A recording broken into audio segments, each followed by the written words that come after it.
जन्म नाही पुन्हा।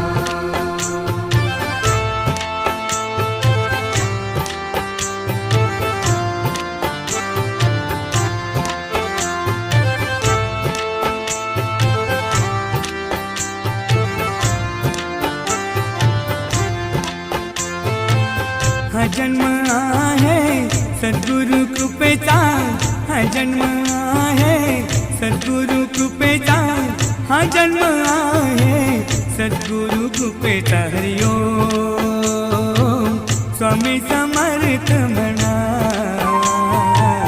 हा जन्म